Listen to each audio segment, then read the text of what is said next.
tails counterclockwise.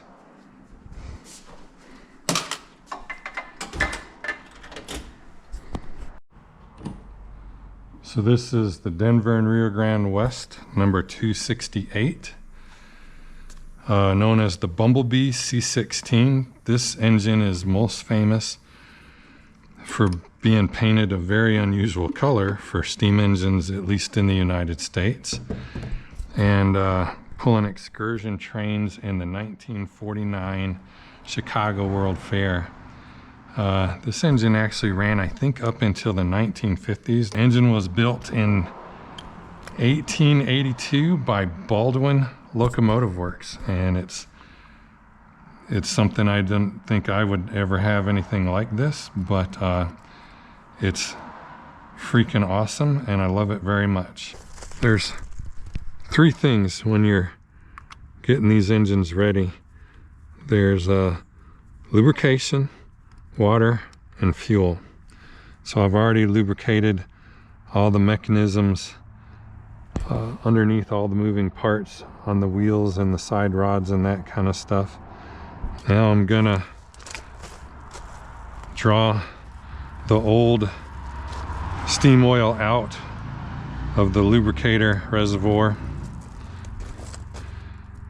It's probably mostly water from last time I ran the engine. The steam displaces the oil as the engine's running.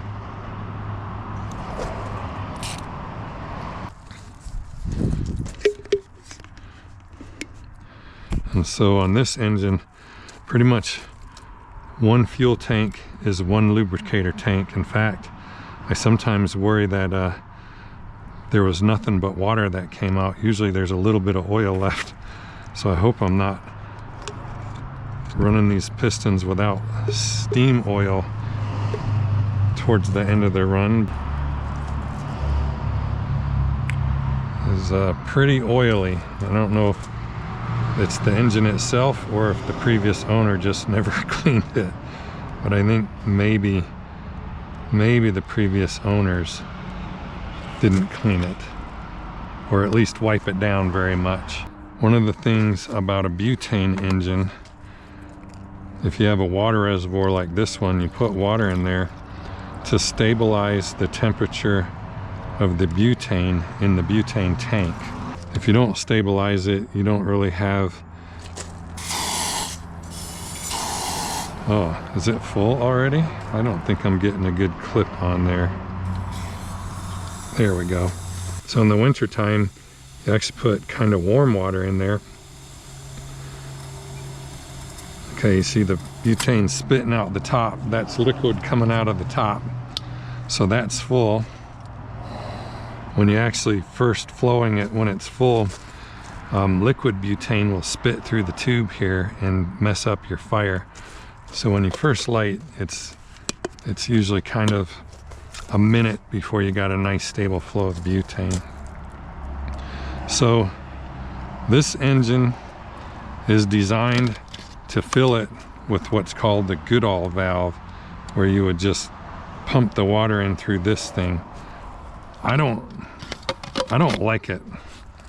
I don't like it at all. So what I do is I actually tap these screws in there so I can remove this Goodall valve, which is also a plug, and put the water in just with the syringe.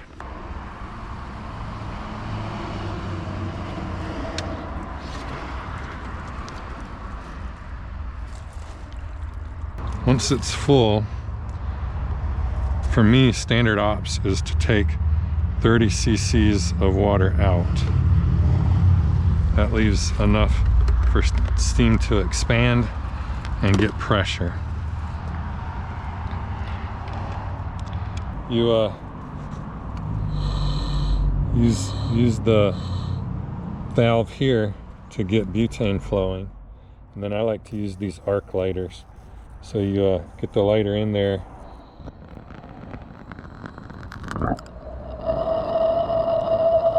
and then you hear the burner running there. Well, we can't get the jet on film here, but the jet's in there, you can hear it. So we'll let this engine heat up and then we'll get a train going.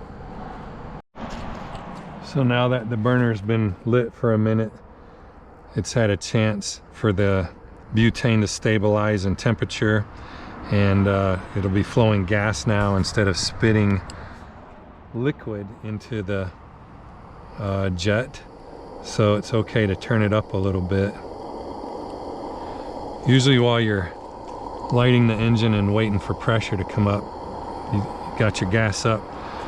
Once you have running pressure, you actually can turn the gas way down, just enough to hold that pressure, and this engine will pull a very decent train on 20 pounds of pressure. So we have steam coming up. We're not quite at 20 pounds, so it'll be time to try to clear the pistons.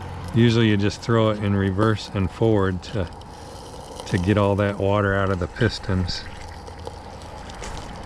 This is the reverser, which in the US they call it the Johnson bar. Basically, once the pistons warm up, then the steam will flow without condensing and the engine will run just fine. Let's get our roof on and get going. That's a great engine.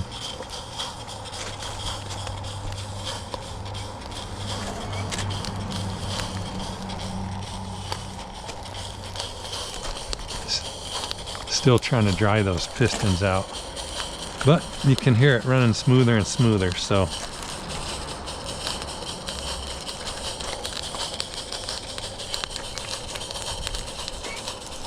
I think that's it. I think we're rolling.